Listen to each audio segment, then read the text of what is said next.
எந்த கூட்டணி தலைவரையும் பார்த்து, எந்த கூட்டணி கட்சி தலைவர்களையும் பார்த்து திமுக தலைமை கேட்டதில்லை. அதே மாதிரி திமுகவுடைய அந்த தனித்த செயல்பாடுகள்ல போய் கூட்டணி கட்சி தலைவர்கள் மூக்க நுழைச்சது கிடையாது.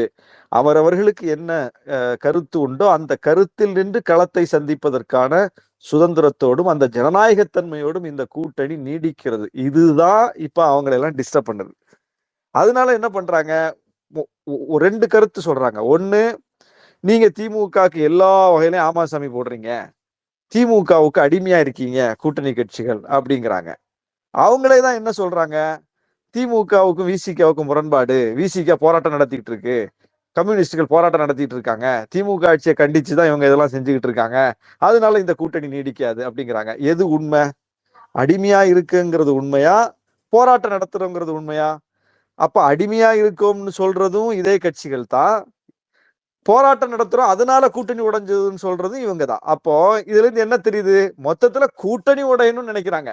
அதுக்கு இல்லாத பொல்லாத ஒன்றை சொல்லி பரப்புரை செய்கிறார்கள். அவங்க நோக்கம் என்னன்னா, இந்த கூட்டணி கட்டுக்கோப்பா இருக்கு, இந்த கூட்டணி அவங்கவங்க கருத்துல உறுதியா இருக்கு, அதனால ஒரு பொது கருத்து உருவாயிருக்கு அவங்களுக்குள்ள, அவங்கவங்க லிமிட்டுக்குள்ள அவங்கவங்க நிக்கிறாங்க. அப்போ இதுதான் இந்த கூட்டணியை பாதுகாக்குது, இதுதான் இந்த கூட்டணியை கொண்டு போகுது. இந்தியாவிலேயே இந்த அளவுக்கு எந்த பெரிய மாபெரும் தலைவர்களால் கூட கூட்டணியை இதற்கு முன்னாலும் சரி இப்போதும் சரி இவ்வளவு வலிமையாக கட்டுக்கோப்பாக பல தேர்தல்களை கடந்து போகக்கூடிய அளவுக்கு கொண்டு போக முடியவில்லை, கொண்டு போனதும் இல்லை. ஒரு தேர்தலில் தான் ஒரு கூட்டணியை பார்த்திருக்கோம், அடுத்த தேர்தலுக்கு அந்த கூட்டணி இருந்தது கிடையாது. அப்படியே இருந்தாலும் 2 தேர்தலில் இருப்பாங்க. ஆனால் இன்னைக்கு கிட்டத்தட்ட 4 தேர்தல் என்கிற அளவுக்கு இந்த கூட்டணி கட்டுக்கோப்பா போகுது. கூட்டணியில இல்லாத புதிய கட்சிகளும் புதுசா வந்து இந்த கூட்டணியில சேர்ந்துக்கிறாங்க. கடந்த தேர்தலில் பார்த்தோம், மக்கள் நீதி மையம் வருவாங்க நம்ம யாராவது நினைச்சோமா? 21 தேர்தலில் இந்த கூட்டணி எதிர்த்து தான் அந்த கட்சி போட்டிட்டது. 24 தேர்தலில் அந்த கட்சி நம்ம கூட்டணிக்கு வந்துருச்சு. இனி 26 தேர்தலில் இன்னும் யாராவது வரக்கூடிய வாய்ப்பு தான் இருக்கு. அப்ப இன்னும் இந்த கூட்டணி வலுப்பெறும் அப்படின்னா எதிர்த்தரப்புல என்னவா இருக்கு, அதிமுக கட்சியவே ஒருங்கிணைக்க முடியாத நிலைமையில இருக்கு. அப்ப கூட்டணி எப்படி வலுப்படுத்துவாங்க? கட்சியே வலுப்படுத்த முடியாத நிலைமையில் இருக்கக்கூடியவர்கள் கூட்டணி வலுப்படுத்துவதற்கு வாய்ப்பு இல்லை.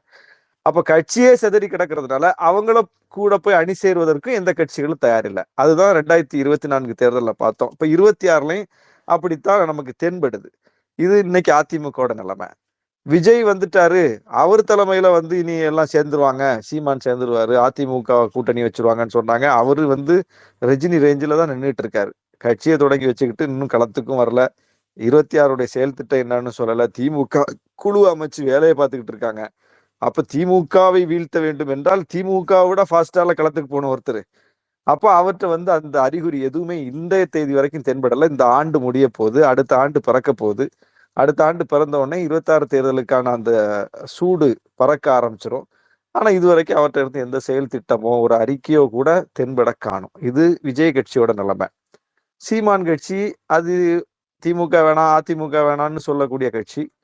திமுக வேணாம் அதிமுக வேணாம்னு வந்து புதுசா தமிழ்நாட்டுல ஒரு கட்சி சொல்ல வேண்டியதில்லை. ஏற்கனவே அதுக்கும் ஒரு 50 ஆண்டுகால வரலாறு இருக்கு.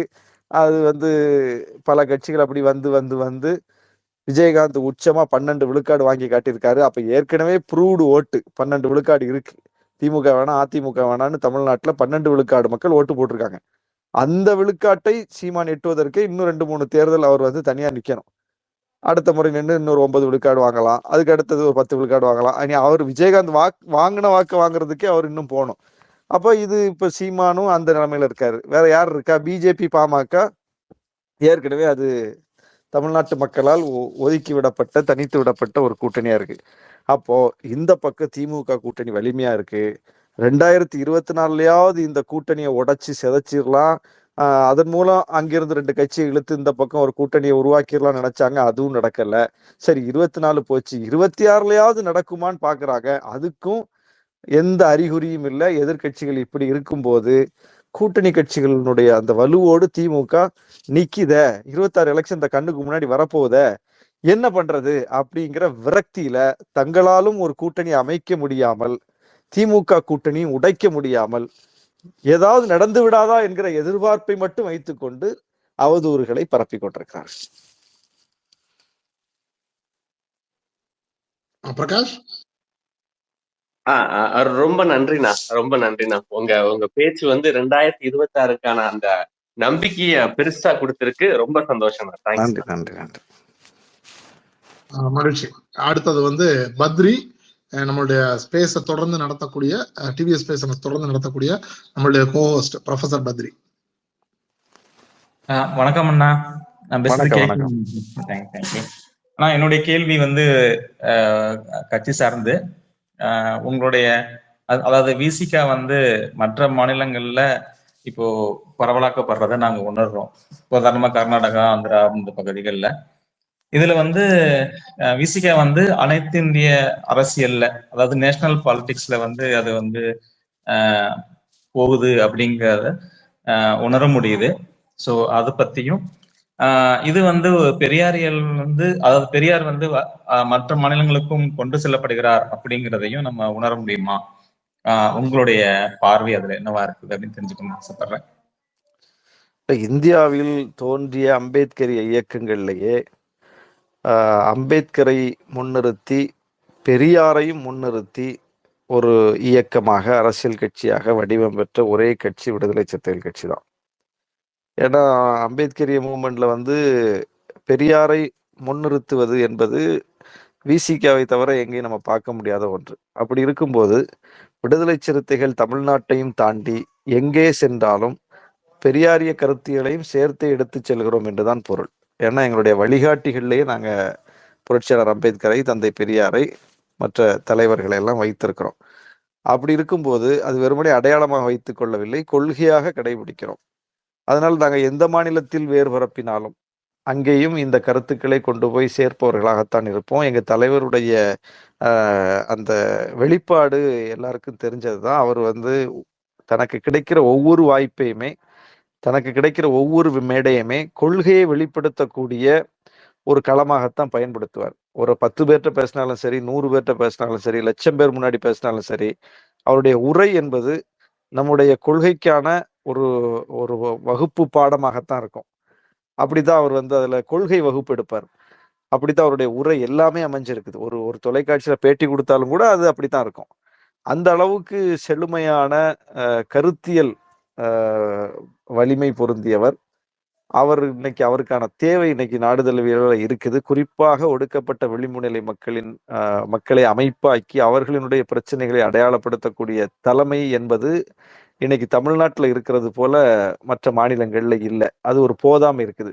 அப்புறம் அம்பேத்கர் இயக்கங்கள் புரட்சிகரமாக தோன்றி வந்த ரொம்ப ரேடிக்கல் ஃபோர்ஸாக இருந்த நிறைய இயக்கங்கள் இன்னைக்கு பாஜகவோடு அணி சேர்ந்து விட்டார்கள். ராம்விலாஸ் பாஸ்வான்லாம் ஒரு பெரிய ரேடிக்கல் லீடர், ராம்தாஸ் அத்வாலே, நிறைய பேர் அப்படி வந்தாங்க. இன்னைக்கு ஒவ்வொருத்தரும் பிஜேபியோட அணி சேர்ந்து அந்த தனித்தன்மையை இழந்து விட்ட நிலையில் இந்த அம்பேத்கரிய, பெரியாரிய சமூக நீதி கோட்பாட்டை, பாசிச எதிர்ப்பு கோட்பாட்டை, பாஜக RSS எதிர்ப்பு கோட்பாட்டை வீரியமாக முன்வைத்து அந்த மக்களை அமைப்பாக்கி அணிதிரட்டக்கூடிய தேவை அங்கேதான் எழுந்திருக்கு. தமிழ்நாட்டுக்கு வெளியே உள்ள மற்ற மாநிலங்கள்ல எல்லாம் இப்ப அந்த தேவை எழுந்திருக்கு. இப்போ அந்த இடத்தை இட்டு நிரப்புவதற்கு அந்த மக்கள் தான் இப்ப எங்க தலைவரை அழைக்கிறாங்க. நாங்க தேடி போகிறோம் என்பதை விட நிகழ்ச்சிகளுக்கு வாங்கன்னு அந்த மக்கள் அழைக்கிறாங்க. மும்பையில் அழைக்கிறாங்க, கர்நாடகத்தில் அழைக்கிறாங்க, குறிப்பா ஆந்திரத்துல வாரம் அழைக்கிறாங்க. இப்ப கூட தலைவர் தெலுங்கானா போயிருக்காரு, ஹைதராபாத் ஏர்போர்ட்ல இறங்கி இப்பதான் போயிட்டு இருக்காரு நம்ம பேசிட்டு இருக்கும்போது. அப்போ அந்த அளவுக்கு அவர் அங்க ஒரு வரவேற்கக்கூடிய இடத்துல இருக்கிறாரு. கேரளாலையும் கூட பல்வேறு நிகழ்ச்சிகளுக்கு அழைக்கிறாங்க, தொடர்ச்சியா அழைக்கிறாங்க. ஏதோ ஒரு நிகழ்ச்சி எப்போது ஒரு ஆண்டுக்கு ஒரு முறை அல்லது 2 ஆண்டுக்கு ஒரு முறை ஏதோ ஒரு பொது நிகழ்ச்சி என்று இல்லை, அமைப்பாக்கக்கூடிய அளவுக்கான நிகழ்ச்சிகளுக்கு அழைக்கிறார்கள். அது ஒரு மிகப்பெரிய மாற்றம். அவர் அந்த பயணத்தை தொடர்ந்து நிகழ்த்திக்கிட்டு இருக்காரு. ஆந்திரால கூட மாநாடுலாம் நடத்தினாங்க, நான்லாம் போய் கலந்துக்கிட்டேன். 2 முறை ஆந்திரால நடைபெற்ற நிகழ்ச்சிகள்ல நான் போய் கலந்துக்கிட்டேன். எங்க தலைவர் தொடர்ச்சியா போறாரு. இது ஒரு நல்ல மாற்றம் தான். அகில இந்திய அளவில் இந்த நிலை இன்னும் வலுப்பெறும் போது நம்முடைய கருத்துக்களுக்கான அந்த ஸ்பேஸ் கிடைக்கும். ரொம்ப ரொம்ப சிறப்புனா, ரொம்ப சந்தோஷமா இருக்கு நீங்க பேசின இந்த விஷயத்த கேட்கும்போது. அங்க ஒரு தேவை இருக்குது, அந்த தேவையை நம்ம செயல்படுத்த வேண்டிய கட்டாயம் இருக்குது. அதற்கான ஒரு பகுதி, அதுக்கான ஒரு செயல் திட்டத்தோட விசிகா செயல்படுகிறது அப்படின்னு நீங்க சொன்ன விஷயம் ஒரு புத்துணர்ச்சி கொடுக்குது. ஏன்னா இங்க நம்ம பலன்பட்டு இருக்கோம். இந்த சமூக நீதி அரசியல்ல நம்ம பலனடைஞ்சிட்டு இருக்கோம். இந்த பலன் வந்து மற்றவங்களுக்கும் கிடைக்கணும் அப்படிங்கிறதுல இணைந்து செயல்படுவோம் அப்படின்னு அந்த நினைப்பே வந்து சந்தோஷத்தை கொடுக்குது. கண்டிப்பாக செயல்படுவோம்னா. நன்றி நன்றி நன்றி. எனக்கு இதுல ஒரு சின்ன துணை கேள்வி. இந்த மொழி அங்க வந்து இப்ப தெலுங்கானா எல்லாம் போகும்போது மொழி வந்து ஒரு பிரச்சனையா இல்லையா? இல்ல, மொழி ஒரு பிரச்சனை கிடையாது. ஏன்னா எல்லோருக்கும் வந்து இந்த சிக்கல் இருக்கிறது. என்ன சிக்கல்னா, அந்தந்த மாநிலங்களில் அவர்களுடைய உரிமைக்கான தேவை இருக்கிறது. அவங்க ஒடுக்கப்படக்கூடிய நிலைமையில இருக்காங்க. அவங்களுக்கான அதிகாரத்தை நோக்கி அவங்க நகர வேண்டிய அந்த தேவையோட இருக்காங்க. அப்ப அதெல்லாம் தான் முதன்மையாகும். அதை முதன்மைப்படுத்தி பார்க்கும்போது வந்து நீங்க இவர் எந்த மாநிலத்திலிருந்து வர்றாரு அப்படிங்கிறது அங்க பொருட்டு கிடையாது. இவர் என்ன பேசுறாரு, இவர் யாருக்காக பேசுறாருங்கிறது தான் அங்க வந்து பொருட்டா இருக்கும். அப்படி பார்க்கும்போது இவர் தமிழ்நாட்டுக்காரரு, அதனால இவர் வேணான்னு அந்த மக்கள் முடிவெடுக்க போறதில்ல. இவர் பேசுறது நமக்கா பேசுறாரா, இவரு நம்ம எதிரிகளோட சண்டை போடுறதுல உறுதியா இருக்காரா அப்படின்னு பாக்குறாங்க. அந்த பார்வை வர வர வர இது ஒரு மிகப்பெரிய ஒரு வடிவம் பெறும். சூப்பர். இதுக்காக தான் அந்த கேள்வியே வச்சேன். ஏன்னா கீழே வந்து கமெண்ட் பண்ணுவாங்க உடனே, அதுக்கு பதில் வரட்டும் நினைச்சா அது பலமாவே வந்திருக்குது. நன்றி. நன்றி. அடுத்தது விவேகானந்தன் பிரதர். இவரு நம்ம சென்னையை சேர்ந்தவர். கிட்டத்தட்ட போன தடவை சர்வேக்காக சென்னை ஃபுல்லா வந்து சுத்தி நம்ம சர்வே எடுத்து கொடுத்தாரு, கள survey. So Vivekanandan brother, over to you. அண்ணா வணக்கம். கேக்குதுங்களா? வணக்கம் வணக்கம் வணக்கம் அண்ணா. அண்ணா உங்களோட நீங்க பேசக்கூடிய சமூக நீதி, சமத்துவம், சகோதரத்துவம், உங்களோட பேச்சுக்களை வந்து தொடர்ந்து நான் ரசித்தும் பல இடங்கள்ல வந்து சமூக ஊடகங்கள்ல பரப்பியும் வரக்கூடிய ஒரு சகோதரன் நான் உங்களோடது.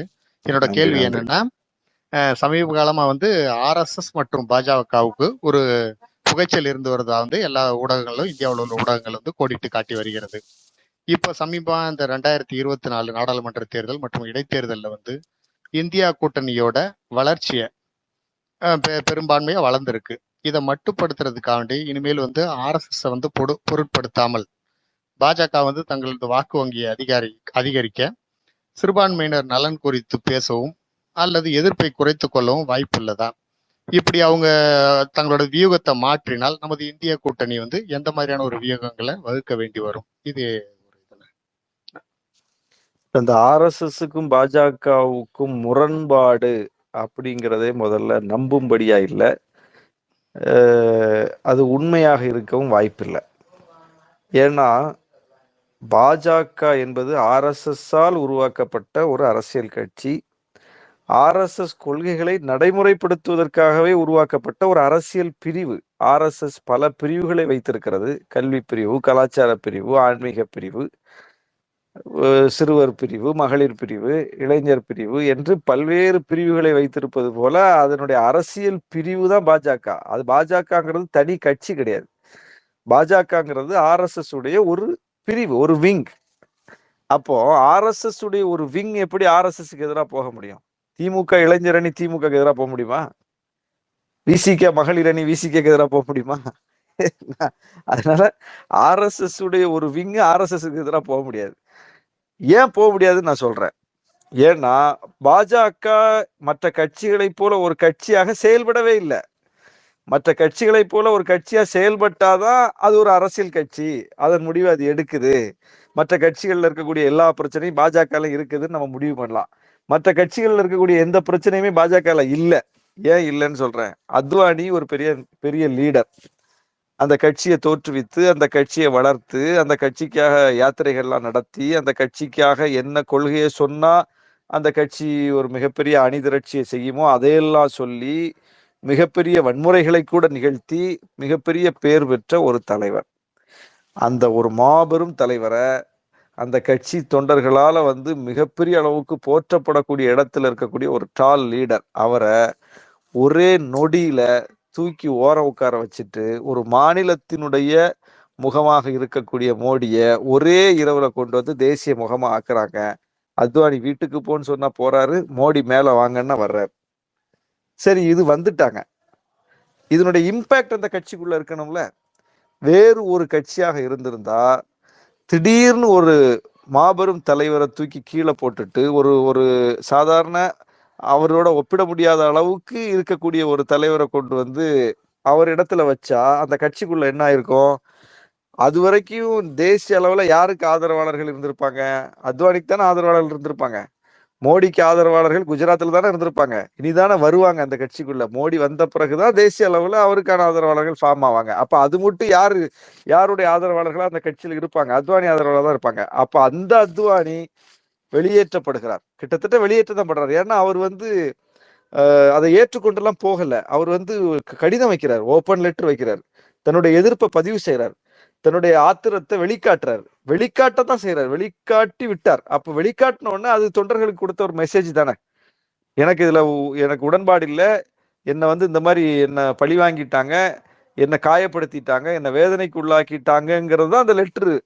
அப்ப அந்த லெட்டர் வச்ச பிறகும் கூட ஒரே ஒரு கிளை கூட பாஜகவில் அத்வானிக்கு ஆதரவாக கிளைக்கப்படவில்லை. ஒரே ஒரு இடத்துல கூட ஒரு போஸ்டர், மோடி போஸ்டர் கிழிக்கப்படவில்லை. ஒரே ஒரு இடத்துல கூட மோடி படத்துல மேல சாணி அடிக்கப்படவில்லை. மேல இருந்து கீழே வரைக்கும் ஒரு ஒழுங்கு. ஒரு இடத்துல கூட முக்கல் முனகல் கிடையாது. அத்வானி பாவம் அவர் வீட்டுக்கு போய் உட்கார்ந்துக்கிட்டார். அவ்வளவுதான் நடந்துச்சு. அப்போ இது ஒரு அரசியல் கட்சியா? இது எப்படி ஒரு அரசியல் கட்சியா இருக்க முடியும்?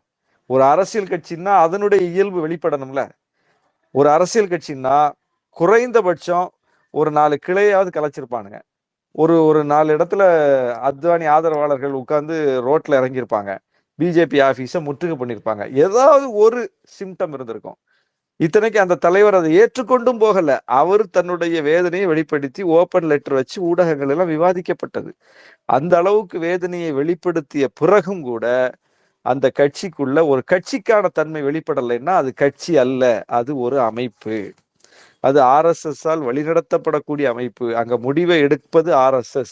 அந்த கட்சியினுடைய ஜெனரல் பாடி மீட்டிங் எடுக்கிறது இல்லை இது அப்படிங்கிற புரிதல் அந்த தொண்டர்களுக்கு கீழ்மட்டம் வரைக்கும் இருக்கு. அதனாலதான் அவங்க அமைதியா இருக்காங்க. இப்ப மோடி அந்த இடத்துல இருக்காரு. மோடி நாளைக்கு வீட்டுக்கு போகணும்னா போய் தான் ஆகணும். மோடி இருக்காருல, அவர் பிற்படுத்தப்பட்ட சமூகத்தவர் தானே. அவர் இடபிள்யூஎஸ் இடஒதுக்கீடு தானே கொடுத்தாரு. ஏன் அவரால் பிற்படுத்தப்பட்டவர்களுக்கான இடஒதுக்கீட்டு விழுக்காட்டு அதிகரிக்க முடியல? ஏன் அவரால் பட்டியலின மக்களுக்கான இடஒதுக்கீட்டில் அதிகரிக்க முடியல? ஏன் அந்த சமூக நீதி சார்ந்த திட்டங்களை அவரால் முன்னெடுக்க முடியல? அப்ப மோடி நினைத்தால் RSS மீறி செய்யலாம்னா ஏன் அவர் இதெல்லாம் செய்யல? இந்த கேள்வி இருக்குல்ல. இப்போ மோடிக்கு RSSக்கு முரண்பாடுனா என்ன முரண்பாடு? கொள்கை முரண்பாடா? என்ன முரண்பாடு? பாஜகவுக்கு RSSக்கு முரண்பாடுனா எந்த புள்ளியில முரண்பாடு? எதை பாஜக RSS சொல்லக்கூடிய எந்த கொள்கையை பாஜக வேணான்னு சொல்லுது? எதையுமே வேணான்னு சொல்லலையே. அப்ப முரண்பாடு எங்கிருந்து வரப்போகுது? முரண்பாடே வராது. முரண்பாடுக்கான தேவையே கிடையாது. முரண்பாடு வந்துச்சுன்னா பிஜேபிங்கிற கட்சி இருக்காது. RSS பிஜேபியை கலைச்சிருவாங்க. கலைச்சிட்டு தன்னுடைய சொல் கேட்கக்கூடிய இன்னொரு கட்சி அவங்க உருவாக்குவாங்க. அந்த வலிமை அவங்களுக்கு மட்டும்தான் இருக்கு. எல்லா இடத்திலும் ஊடுருவி இருப்பது பிஜேபி காரங்க கிடையாது, RSS காரங்க. இதை நம்ம கூர்மையா கவனிக்கணும். எல்லா இடத்திலும் ஊடுருவி இருப்பது RSS காரர்கள். இப்ப தமிழிசை சவுந்தரராஜன் பிஜேபி காரர். அவருக்கு ஏதாவது அதிகாரம் இருக்கா? ஆனா ராஜாவுக்கு அதிகாரம் இருக்கா இல்லையா? சுப்பிரமணிய சுவாமிக்கு அதிகாரம் இருக்கா இல்லையா? அவங்க எல்லாம் RSS காரர்கள். அப்போ RSS காரர்களுக்கு தான் அதிகாரம் இருக்கு. எப்போதும் அவர்கள் இப்போ பதவியில இருப்பாங்க. பதவியில இல்லாட்டாலும் அவங்க அதிகாரம் மிக்கவர்கள். அதுதான் அந்த அமைப்பு உருவாக்கி வைத்திருக்கக்கூடிய ஒரு மிகப்பெரிய, நாமெல்லாம் புரிந்து கொள்ள வேண்டிய, ஆழமாக ஆய்ந்து பார்க்க வேண்டிய ஒரு உண்மை.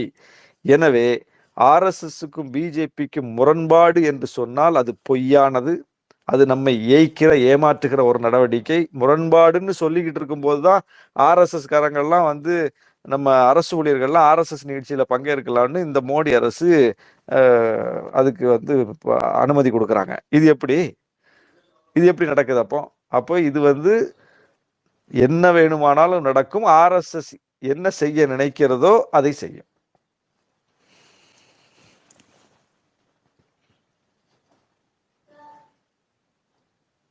விவேக் பிரதர், சொல்லுங்க அண்ணா. அவங்க கேள்விக்கு பதில் சொல்லிட்டாங்க. நன்றி சொல்லலாம் சொல்லிருங்க. அடுத்த கேள்விக்கு போலாம். சரிண்ணா, நன்றிண்ணா. இல்லண்ணா, நம்ம இன்கேஸ் அந்த மாதிரி ஒரு நடிச்சா அவங்களுக்கான எதிர்வினை நம்ம எப்படி ஆற்றணும்? இந்திய கூட்டணி எதுக்குமே துணிவாங்க இல்லையா? அது கூட ஏன்னா இப்ப கொஞ்சம் அயோத்தி தோல்விக்கு அப்புறம் ரொம்ப சிறுபான்மை எதிர்ப்பை அவங்க குறைச்சிக்கிட்ட மாதிரி தானே தெரியுது எனக்கு தெரிஞ்சு. இந்த இப்ப அயோத்தி தேர்தல்ல சட்டமன்ற தேர்தல் தோல்விக்கு அப்புறம் அதுதான் நம்ம இந்த உண்மையை தொடர்ந்து சொல்லணும். இதெல்லாம் நடிப்பு தான்.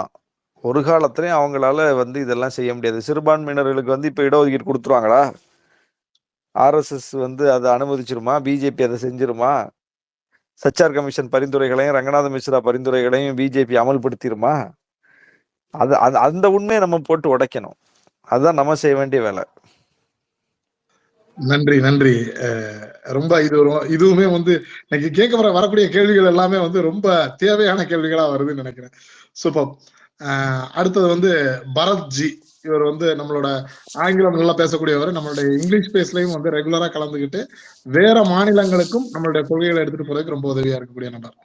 பரத்ஜி, ஓவர் டு யூ. நன்றி பாலண்ணா. வணக்கம் அண்ணா. வணக்கம் வணக்கம். ரொம்ப சந்தோஷம். உங்ககிட்டலாம் பேசணும் எதிர்பார்க்கவே இல்லை. எனக்கு பிடிச்ச தலைவர்கள்ல ஒன் ஆஃப் த வந்து திருமாவளவன் சாரு. ரொம்ப ரொம்ப பிடிக்கும். உங்களையும் ரொம்ப பிடிக்கும். எனக்கு 2 கேள்வி இருக்குண்ணா. நான் டைம் இருந்தா 2வது கேள்வி கேட்கிறேன். அதுக்கு முன்னாடி நான் முதல் கேள்வி கேட்டுறேன். நீங்க வந்து நிறைய டிவி நிகழ்ச்சிகளை பேசுறீங்க, அரசியல் நிறைய தெளிவுபடுத்துறீங்க. ஸோ அதை பத்தி நான் கேட்க போறது இல்லை. நான் உங்க பர்சனலா ஒரு கொஸ்டின் தான் உங்ககிட்ட கேட்க போறேன். நீங்க பிறந்து வளர்ந்தது கன்னியாகுமரி மாவட்டம் நினைக்கிறேன். ஆமா. அரசியலுக்குள்ள உள்ள வரணும், நம்ம அரசியல், இந்த மக்களுக்கான அரசியல் செய்யணும்னு நீங்க நினைக்கும் போது திமுக, அதிமுக, கம்யூனிஸ்ட் இத்தனை கட்சிகள் இருந்தும் நீங்க விடுதலை சிறுத்தைகளை வந்து தேர்ந்தெடுத்ததுக்கான காரணம் என்ன? இல்ல, அடிப்படையில நான் ஒரு திமுக குடும்பத்து பிள்ளை தான். எங்க பெரியப்பா, என்னுடைய தந்தையாருடைய உடன் பிறந்த அண்ணன், அவர் 1996 நடந்த சேலம் மாநாட்டுக்கு போன இடத்துல மாநாட்டுல வச்சு இறந்து போயிட்டார். மாரடைப்பு ஏற்பட்டு. அங்கிருந்து அவருடைய உடலைத்தான் சென்னைக்கு எடுத்துட்டு வந்தாங்க. அப்ப அந்த அளவுக்கு மாநாட்டிலேயே உயிர் பிரிகிற அளவுக்கு அந்த குடும்பத்துல உள்ள ஒரு பிள்ளை நானு. 1996 தேர்தல்ல நானே வந்து 10ஆம் வகுப்பு படித்து கொண்டிருக்கும் போதே திமுகவுக்கு தேர்தல் பரப்புரை செய்தேன். என் கையில தான் மைக் இருந்துச்சு. என்ன ஒரு ஜீப்ல போட்டு அனுப்புனாங்க. முழுக்க அந்த தேர்தல்ல பரப்புரை செய்யக்கூடிய அளவுக்கு. அப்போவே அந்த பள்ளிக்கூடங்கள்லயே நான் நல்லா பேசுவேன். நிகழ்ச்சிகள் எல்லாம் மேடையில எல்லாம் பேசக்கூடியவனா இருந்தனால இந்த பேச்சு, பிரச்சாரம் அதுக்கெல்லாம் என்னதான் பயன்படுத்துவாங்க. அப்போ அந்த அளவுக்கு அது ஏன்னா அது திமுக குடும்பங்கிறதுனால என்னை கூட்டு போயிடுவாங்க. அந்த நிகழ்ச்சி எடுக்கலாம், இது மாதிரியான விஷயங்களுக்கெல்லாம் பயன்படுத்திக்கிட்டாங்க. அந்த மாதிரி தான் என்னுடைய சூழல்.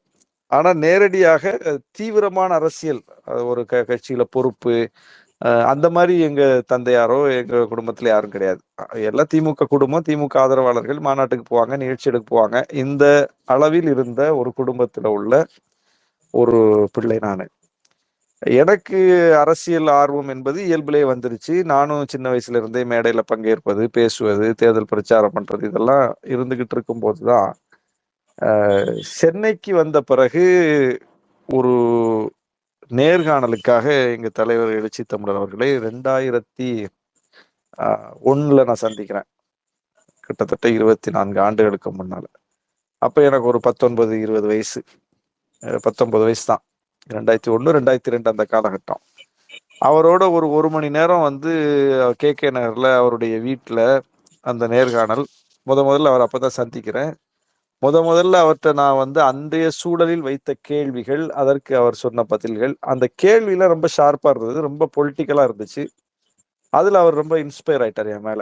என்ன இவ்வளோ சின்ன வயசா இருக்கீங்க, ஒரு மீசை கூட உங்களுக்கு முளைக்கல, ஆனா இவ்வளோ ஷார்ப்பா கேள்வி கேட்குறீங்க, இவ்வளவு அரசியல் புரிதலோட இருக்கீங்கன்னு சொல்லிட்டு அவர் ரொம்ப வியந்து அங்க நின்ன எல்லா தோழர்களையும் அழைச்சு பாருங்க, இந்த தம்பியை பாருங்க, எவ்வளவு சின்ன பையனா இருக்காரு, ஆனா எவ்வளவு மெச்சூரிட்டியா கேள்வி கேட்கிறாரு, எவ்வளோ ஆழமா அரசியலை உள்வாங்கி வச்சிருக்காருன்னு வியந்து பாராட்டி நான் கிளம்பும் போது அவரும் எழும்பி நின்று உட்கார்ந்து ஒரு பாயில உட்கார்ந்துதான் பேசினார் என்கிட்ட. அவர் எழும்பி நின்று என்னை தோல்ல தட்டி கொடுத்து, நீங்க தொடர்ந்து என்கிட்ட வாங்க, பேசலாம், நாம தொடர்ந்து நம்ம உரையாடலாம் அப்படின்னு சொல்லி ரொம்ப ஊக்கப்படுத்தி என்னை அனுப்புனார். அதுல இருந்து அவர் மேல எனக்கு ஒரு பெரிய மதிப்பு உருவாயிருச்சு. ஒரு பெரிய லீடர், அதுவும் அப்ப ரொம்ப ஃபயர் லீடரா இருந்தார். அவர் பேச்செல்லாம் அவ்வளவு பயங்கர எரிமலையா வெடிக்கும் அந்த டைம்லாம். 20 வருஷத்துக்கு முன்னாடி, 25 வருஷத்துக்கு முன்னாடிலாம் அந்த மாதிரி ஒரு முக்கியமான தலைவரா அவர் வெளிப்பட்டாரு. அந்த காலகட்டம் என்பது ரொம்ப முக்கியமானது. திமுக பிஜேபியோட அணி சேர்ந்த காலகட்டம். இப்ப நாங்க 96 தேர்தல் அதுக்கு பிறகான காலகட்டம் வரைக்கும் திமுக குடும்பம், திமுக ஆதரவாவே பயணிச்சுக்கிட்டு இருக்கோம். திமுக பாஜக உறவு வந்தோடனே அப்படியே ஒரு இடைவெளி வந்துருச்சு. அப்ப திமுக இனி நம்மளுக்கான அமைப்பு அல்ல அப்படிங்கிற ஒரு சிந்தனையும் ஏற்பட்ட பிறகு என்ன ஆயிடுச்சுன்னா, திமுக இருந்து அப்படியே நம்ம விலக ஆரம்பிக்கிறோம். விலக ஆரம்பிக்கும் போது எங்க தலைவர் அந்த நேரத்துல தான் இந்த மதமாற்ற தடை சட்ட எதிர்ப்பு மாநாடு, இந்துத்துவ எதிர்ப்பு மாநாடு, அப்புறம் எல்லாம் தமிழ் பெயர் ஏற்பு, அது இதுன்னு போட்டு பொழந்துகிட்டு இருக்காரு. முழுக்க முழுக்க வந்து அந்த 2002 இருந்து பொடா சட்ட எதிர்ப்பு அப்படி நிறைய பிரச்சனைகளை கையில் எடுத்து வீரியமான போராட்டங்கள், வீரியமான மாநாடுகள்னு அவர் களத்துல ரொம்ப கூர்மையா செயல்பட்டு இருக்காரு. அந்த காலகட்டத்துல தான் அவரோட ஒரு நெருக்கம் ஏற்படுது. அப்ப இவரு தான் வந்து இந்த பிரச்சனைகள் எல்லாம் ரொம்ப ஷார்ப்பா அடையாளப்படுத்துறாருங்கிற இன்னொரு தாக்கம் அவர் மேல. அவர்கிட்ட தனிப்பட்ட முறையில பழகுனதுல ஏற்பட்ட ஒரு மதிப்பீடு, அப்புறம் நம்முடைய கொள்கைக்கு உடன்பாடான பல விஷயங்களை எடுத்து போராடுறாரு, அப்புறம் ஒரு விளிம்பு நிலை மக்களை அமைப்பாக்குறாரு, அடையாளப்படுத்துறாரு. இதெல்லாம் அடுத்தடுத்து அவர் மேல ஒரு மதிப்பு வர்றதுக்கும் ஒரு நெருக்கம் ஏற்படுறதுக்கும் வாய்ப்பு அமையுது. இப்படிப்பட்ட ஒரு சூழல்ல ஒரு 7-8 ஆண்டுகள் அவரோடையே அப்படியே போகுது. ஒரு நட்பு அடிப்படையிலையும், ஒரு தோழமை அடிப்படையிலையும், ஒரு மதிப்பு அடிப்படையிலையும் அப்படியே போகுது ஒரு 7-8 ஆண்டு காலம். அப்படியே போயிட்டு இருக்கும்போது அப்ப நானும் கொஞ்சம் அப்படி ஊடகங்கள்ல அதுல இதுலன்னு கொஞ்சம் கொஞ்சம் பேசி, மேடைகள்ல பேசி ஒரு பொது அடையாளமும் எனக்கு கிடைக்குது. இப்படிப்பட்ட ஒரு சூழல்ல ஒரு ஒரு நிகழ்ச்சிக்காக மலேசியாவுக்கு நானும் போயிருந்தேன், தலைவரும் வந்திருந்தாங்க. அந்த மலேசியால நாங்க தங்கி இருந்த ஒரு ஹோட்டல்ல நீண்ட நேரம் நைட்டு வந்து ஒரு மிக நீண்ட உரையாடல் எனக்கும் அவருக்கும் தமிழ்நாடு அரசியலை பத்தி, விடுதலை சிறுத்தைகளை பத்தி பல ஒரு கேள்விகளை நான் வைக்கிறேன். அதுக்கு அவர் பதில் சொல்லிக்கிட்டே இருக்கும்போது ஒரு ஒரு உரையாடல் வருது. அது கொஞ்சம் வெளியே சொல்லிக்க வேண்டாம். ஒரு உரையாடல் அவருக்கு எனக்கு வந்து ஒரு புள்ளியில் அது நின்றுது. நிற்கும் போது வந்து நான் கேட்ட கேள்விக்கு வந்து அவர் பதில் சொல்லும் போது,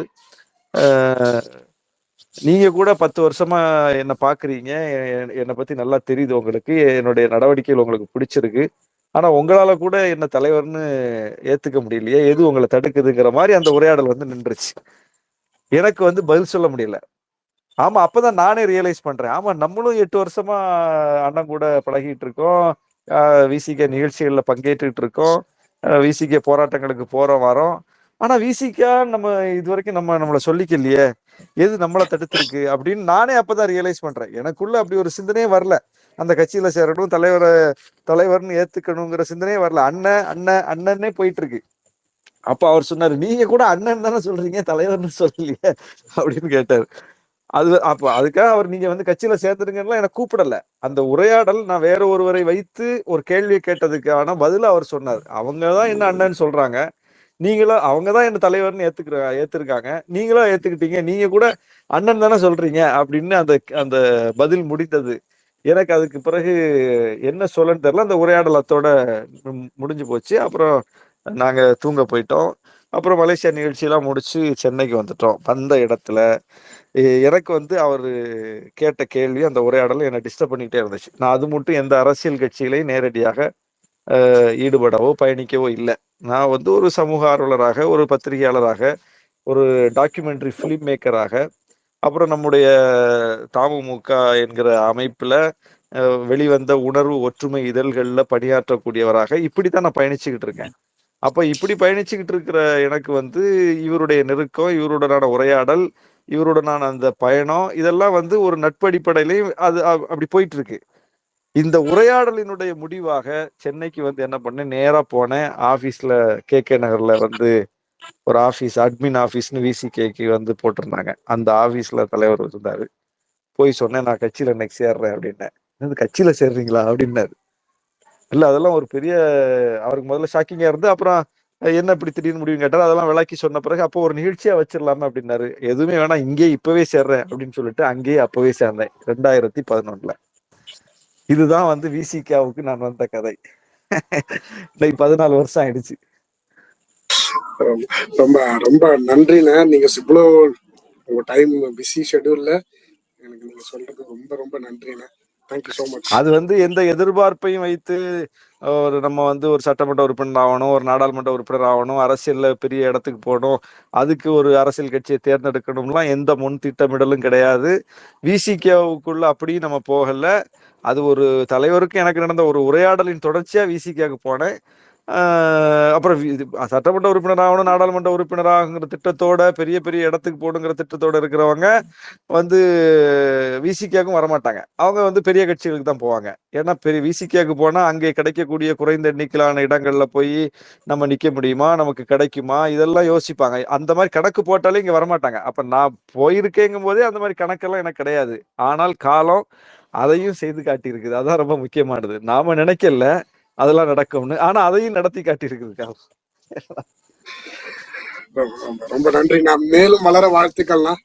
நன்றி நன்றி நன்றி நன்றி. சூப்பர். ஒரு ரொம்ப ஜனரஞ்சகமான கொஸ்டின். ரொம்ப அவரும் வந்து என்ஜாய் பண்ணி அதுக்கு ஆன்சர் பண்ணதை பார்க்க முடிஞ்சது. நன்றி பரத். ஆனா பரத்துக்கு ஒரு சின்ன வேண்டுகோள், நெக்ஸ்ட் டைம் கொஸ்டின் அனுப்பிடுங்க. நாங்க கொஸ்டினை வந்து லீடர்ஸ்க்கு கொடுக்கறது இல்ல. அவங்களுக்கு ஆளூர் ஷானவாஸ் தோழர் வந்து சொல்லக்கூடிய பதில்கள் எல்லாமே ஆன்லைன்ல தான் கொடுத்துட்டு இருக்கிறாரு. நாங்க எங்க கிட்ட கேட்கறதுக்கு ரீசன் வந்து ப்ரையாரிட்டைஸ் பண்ணலாம். அவங்க கொடுக்குற அந்த 1 மணி நேரத்துல ப்ரையாரிட்டைஸ் பண்ணலாங்கிறதுக்காகத்தான் கொடுக்குறோம். அதனால நெக்ஸ்ட் டைம் நீங்க வந்து கண்டிப்பா கொஸ்டினை கொடுத்துருங்க. உங்க மேல உள்ள அந்த நீங்க ரெகுலரா அட்டன் பண்றதுனால நான் வந்து அதை உங்க மைக் அக்செப்ட் பண்ணேன். சரி, நன்றி பரத். கண்டிப்பா கண்டிப்பா. தேங்க்ஸ். நல்லாட்சி நாயகன், நீங்க உங்களோட கேள்வியை முன் வச்சிருங்க. அண்ணா வணக்கம். அண்ணா ஆளூர் சாரம் வணக்கம். வணக்கம் வணக்கம். 2026லயும் திமுக வந்து விசிக்காக இதே பலமான கூட்டணி இதே தொடரணும். கட்டாயமா. அதுக்கு வந்து பல விதமான இடையூறுகள், பல விதமான தடைகள், எப்படி எந்தெந்த ரூபங்கள்லயும் வந்து நமக்கு வந்து தொல்லை கொடுக்கணும்னு சொல்லிட்டு பல தளங்கள்ல இருந்து வேலை செய்யறாங்க. ஆமா. தலித்து சம்பந்தமான பிரச்சனைகளாவே உருவாக்குறாங்க. அந்த வேங்க வேலை மேல்மா மாதிரி உள்ள இது தலித்து அடிவரடி, தலித்துகள்லேயே ஒரு சில அடிவரடிகள், பாஜக RSS அடிவரடிகள் சேர்ந்துக்கிட்டு இது மாதிரி ஒரு சில சிக்கலான சூழ்நிலைகளை உருவாக்கி திருமாவளவன் அண்ணனுக்கு ஒரு நெருக்கடியை கொடுத்து இந்த கூட்டணியிலேருந்து எப்படியாவது வெளியாக்கணுங்கிறத ஒரு செயல் திட்டத்தை இது பண்ணிக்கிட்டு இருக்காங்க. அதுதான் இப்ப எங்க கேள்வி என்னன்னா, இப்ப வேங்கை வயல் பிரச்சனை இருக்கா? இருக்கு. கள்ளக்குறிச்சியில பாதிக்கப்பட்டவங்க பட்டியலின மக்கள் அதிகம். ஆம்ஸ்டாங் படுகொலை நடந்துருச்சு இந்த ஆட்சியில. ஆனா இதையெல்லாம் திமுக ஆட்சியில நடந்துருச்சு அப்படின்னு சொல்லி திமுக ஆட்சியில இதை கேள்வி கேட்கக்கூடியவர்களாகவோ போராட்டம் நடத்தக்கூடியவர்களாகவோ இருப்பது யாருன்னு பார்த்தா திமுக கூட்டணியில் இருக்கக்கூடிய விடுதலை சிறுத்தைகள் தான். அப்போ ஒரு ஆட்சியில இதெல்லாம் நடந்துருச்சு அப்படின்னா இதை வந்து எதிர்கட்சிகள்ல கையில எடுக்கணும். எந்த எதிர்கட்சியாவது கையில எடுத்திருக்காங்களா? அதிமுக கையில எடுத்திருக்கா? பாஜக கையில எடுத்திருக்கா? பாமக கையில எடுத்திருக்கா? அப்படின்னு பார்த்தா இல்லை. அதுதான் இங்க கவனிக்க வேண்டிய ஒன்று. அப்போ பட்டியலின மக்களுக்கு பிரச்சனை இருக்குது அப்படின்னா அது பட்டியலின மக்களுக்காக குரல் கொடுக்கணும்னு சொல்லி எதிர்கட்சி யாருமே களத்துக்கு வரலையே. கூட்டணி கட்சியான நாங்க தானே வர்றோம். அப்போ இப்ப இந்த கூட்டணி வேணாம், அந்த கூட்டணிக்கு நம்ம போலான்னா அவங்க இந்த பிரச்சனை எல்லாம் எடுத்து போராடுறாங்களாங்கிறது அடிப்படையான கேள்வி. அவங்களுக்கு இந்த பிரச்சனைகள்ல என்ன பார்வை இருக்குங்கிறது அது இதை விட ரொம்ப முக்கியமான கேள்வி. அப்போ இதை காரணம் காட்டி கூட்டணி உடையுமானா அவங்க இதை விட வலிமையா, விசிகேவை விட வலிமையா இதையெல்லாம் எடுத்து போராடினா ஓஹோ இது பயங்கரமா அவங்க எல்லாம் நம்ம கூட நிக்கிறாங்கன்னு சொல்லிட்டு அவங்க பக்கம் போறதுக்கான வாய்ப்பு உண்டு. ஆனா அவங்க யாருமே இதுவரைக்கும் வேங்கை வயலுக்கு எதிர்கட்சி தலைவர் போகல, அண்ணாமலை போகல, அந்த பிரச்சனை எடுத்து போராடல. சட்டமன்றத்துல நாங்க தான் இதை எதிர்த்து மிகப்பெரிய அளவுக்கு பிரச்சனை பண்ணோம். நாங்க தான் வந்து இதை வந்து பொது வெளியில போட்டு உடைச்சிருக்கோம். நாங்க தான் போராட்டம் நடத்தியிருக்கோம். நாங்க தான் இன்னைக்கு அரசை கேள்வி கேட்டுக்கிட்டு இருக்கோம். எல்லாமே இதை வந்து விசிகே தான் பண்ணிக்கிட்டு இருக்கு. கூட்டணியாக இருந்தாலும் கூட இந்த மாதிரியான பிரச்சனைகள்ல எங்களுடைய கோரிக்கை என்னவோ, எங்களுடைய குரல் என்னவோ அதை எந்த சமரசமும் இன்றி நாங்க எழுப்பிக்கிட்டு இருக்கோம். எதிர்கட்சிகளுடைய ரோலே இங்க இல்லையே. இப்ப வந்து திமுகவுக்கான பெரிய ஒரு துரதிர்ஷ்டமே என்னன்னா எதிர்கட்சியே கிடையாது. யார் எதிர்கட்சின்னா கூட்டணி கட்சிகள் தான் எதிர்கட்சி. அதனால இந்த கூட்டணி அதை காரணம் காட்டி உடையாது.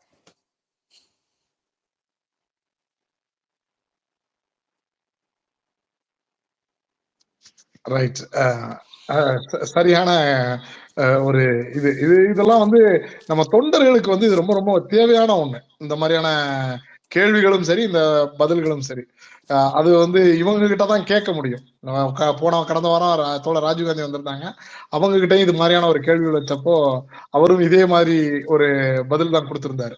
சோ இங்க வந்து முரண் இருக்கும், எதிர்ப்புகள் இருக்கும், உள்ளுக்குள்ள பிரச்சனைகள் இருக்கும். அதெல்லாம் இது பண்ணி தான் வெளிக்கொண்டு வர முடியும். முதலமைச்சரும் அண்ணன் தொல் திருமாவளவன் அவர்களும் எந்த அளவுக்கு கனெக்டிவிட்டியில இருக்காங்க, அந்த தொண்டர்களும் இந்த தொண்டர்களும் எந்த அளவுக்கு கனெக்டிவிட்டியில இருக்காங்க, ரெண்டு பேருமே ஒரே கொள்கை எடுக்கும் போது அது வந்து சக்சஸ் ஆகும் அப்படின்றதுதான் வந்து ரொம்ப முக்கியமான விஷயம். ஆனா இன்னும் ஒரு கேள்விக்கு டைம் இருக்குமா? பேசலாம். Okay okay okay. திரு உங்களோட கேள்வி வச்சிருக்கோமா? திரு நம்மளோட பொள்ளாச்சிக்கு சேர்ந்த தம்பி, ரொம்ப ஒரு யங்ஸ்டர், பட் ரொம்ப ஆர்வமா செயல்படக்கூடியவர். அவரோட பதிவுகள்ல வந்து நிறைய இடங்கள்ல உங்களையும் டேக் பண்ணுவாரு. திரு, ஓவர் டு யூ. தேங்க்ஸ்ண்ணா, லாஸ்டா வந்திருக்கேன் அதனால. அண்ணா ஒரே ஒரு கேள்வி மட்டும் என்னன்னா, நிறைய தலைவர்கள் உருவாகுறாங்க, புதுசா தலைவர்கள் வர்றாங்க. அவங்கனால இப்ப நம்ம சமூக நீதி சமுதாயத்துக்கு என்ன மாற்றம் வரும் அப்படின்னு எதிர்பார்க்குறீங்க? மாற்றம் வருமா? இதானே என்னோட கேள்வி. இல்ல, தலைவர்கள் உருவாகல. தலைவர்கள் வந்து புதுசா எங்க உருவாகுறாங்க? தலைவர்கள் வந்து அமைக்கிறாங்க. தலைவர்கள் நியமிக்கப்படுகிறார்கள். அண்ணாமலையை வந்து கிரவுண்ட்ல இருந்து வந்தாரா, நியமிக்கப்பட்டாரான்னு கேட்ட நியமிக்கப்பட்டிருக்கிறார். அது மாதிரி பல தலைவர்கள் நியமிக்கப்படுறாங்க. நமக்கு வந்து தலைவர்கள் என்பதை விட தலைமைத்துவம் அப்படிங்கிறது ரொம்ப முக்கியமானது. அந்த தலைமைத்துவம் எதன் அடிப்படையில வரும் அப்படின்னா, அந்த லீடர்ஷிப், அது கிரவுண்ட்ல இருந்து கொள்கைகளை உள்வாங்கி, கொள்கைகள்ல சமரசம் இல்லாமல் இருக்கக்கூடிய அந்த தன்மையின் மூலம் வெளிப்படும். இப்போ கொள்கைகள்ல சமரசம் இல்லாத தன்மையோடு வெளிப்படுறது யார் இன்னைக்கு? முதல்ல இந்த கொள்கைகளை அவங்க எல்லாம் ஏத்துக்கிறாங்களா அப்படின்னு பார்த்தா இல்ல. அப்ப இந்த கொள்கைகளை வந்து ஏற்றுக்கொள்ளக்கூடிய தலைவர்கள் எந்த பக்கம் நிற்கிறாங்களோ அந்த பக்கம்தான் தமிழ்நாடு நிற்கும். தமிழ்நாடு அதை பல வகையில உணர்த்தி இருக்குது. தமிழ்நாட்டினுடைய தன்மையை புரிந்து கொண்டுதான் தலைவர்களும் அவங்களுக்கு அதுல உடன்பாடே இல்லாட்டா கூட அதுல வந்து நின்றுருக்காங்க. இப்ப எம்ஜிஆர் வந்து இடஒதுக்கீடு விஷயத்துல ஒரு மாற்று முடிவை எடுத்தாரு. தமிழ்நாட்டு மக்கள் அந்த எம்ஜிஆருக்கே ஒரு மிகப்பெரிய பாடத்தை புகட்டினாங்க. ஏன்னா அவர் செல்வாக்கான தலைவர். அவர் உயிரோடு இருந்த வரைக்கும் அவரை வந்து வீழ்த்தவே முடியலைங்கிற அளவுக்கு அவர் வந்து மிகப்பெரிய வீச்சோடு இருந்தவர். ஆனா அவர் காலத்திலே வீழ்ச்சியை சந்திச்சாருன்னா அது இடஒதுக்கீடு விஷயத்துல அவர் எடுத்த தவறான முடிவின் காரணமா தான். அப்ப தமிழ்நாட்டு மக்கள் எவ்வளவு ஷார்ப்பா இருக்காங்க. அதை புரிந்து கொண்டு எம்ஜிஆர் என்ன பண்ணிட்டாரு, தன்னுடைய நிலைப்பாட்டை மாற்றி கொண்டு விட்டார். இடஒதுக்கீடு விஷயத்துல தமிழ்நாட்டிற்கு ஏற்ப எப்படி செயல்படணுமோ அந்த புள்ளிக்கு வந்துட்டார் திரும்ப. ஜெயலலிதா அம்மையார் அவர்கள் பல விஷயங்கள்ல அவருக்கு மாற்று கருத்து இருக்கிறது, மாற்று கொள்கை உண்டு, மாற்று பார்வை உண்டு. ஆனா இடஒதுக்கீடு விஷயத்துல அவரு எங்கேயுமே வந்து அதை இது பண்ணிக்கல. குறிப்பா 69 விழுக்காடு இடஒதுக்கீடு விஷயத்துல எல்லாம் அவர் ரொம்ப தெளிவா தமிழ்நாட்டுக்கு என்ன செய்யணுமோ, தமிழ்நாட்டு மக்கள் என்ன நினைப்பாங்களோ, என்ன விரும்புவாங்களோ அதுக்கு ஏற்ப அவர் செயல்பட்டுட்டார். அது போல கடைசி அவர் உயிரோடு இருந்த வரைக்கும் வந்து நீட்டு எதிர்ப்பு, உதய் மின்திட்ட எதிர்ப்பு, ஜிஎஸ்டி எதிர்ப்புன்னு இந்த மாநிலம் எப்படியெல்லாம் வெளிப்படுமோ அதை புரிஞ்சுக்கிட்டு வெளிப்பட்டார். இதுதான் வந்து தமிழ்நாட்டினுடைய தன்மை. அவங்களுக்கு மாற்று கருத்தே இருந்தாலும் கூட தமிழ்நாட்டு மக்கள் இதையெல்லாம் ஏற்க மாட்டாங்கன்னு புரிஞ்சுக்கிட்டு செயல்படுகிறவர்களால் மட்டும்தான் தமிழ்நாட்டு மக்களுக்கு தலைமை ஏற்க முடியும். அப்படி தமிழ்நாட்டு மக்களினுடைய எண்ணப்போக்கை வெளிப்படுத்தக்கூடிய தலைவர்களின் பின்னால் தான் தமிழ்நாடு அணி திரளும். இதுதான் நம்ம அடிப்படையில பார்க்க வேண்டிய ஒன்று. அதனால நம்ம கவலைப்பட வேண்டியதில்லை. இப்படிப்பட்ட நம்முடைய கொள்கைக்கு விரோதமான, தமிழ்நாட்டு மக்களின் எண்ணப்போக்குக்கு விரோதமான எவ்வளவு பெரிய கட்சியிலிருந்து தலைவர்கள் வந்தாலும், நியமிக்கப்பட்டாலும், அவங்கள வந்து தூக்கி நிறுத்துவதற்கு மிகப்பெரிய லாபி இருந்தாலும் அது எடுபடாது. தமிழ்நாட்டு மக்கள் தட்டி விட்டுருவாங்க. தேங்க்யூ.